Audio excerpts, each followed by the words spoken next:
Hello and welcome to another Facts and Dimensions Spotlight dataset. In this one I'm going to do health state life expectancy. So this is talking about life expectancy with being healthy and disability free.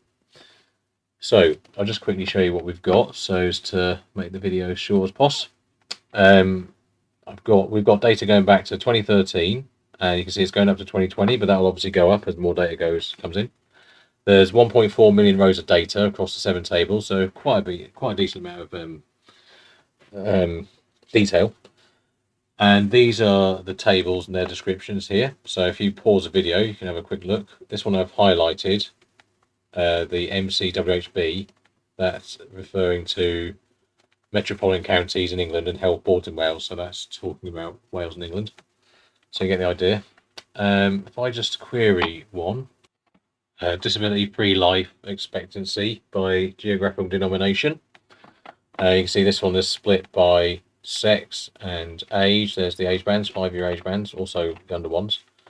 And these measures here. So a bit of detail there. And you've got them by area code as well. So it's quite a bit of detail. We've also got region level, local area, country level.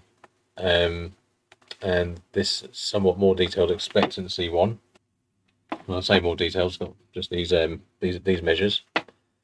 Yeah, I mean that gets the idea. If you want to see fully everything in those tables, ask for a free trial and you can have a play.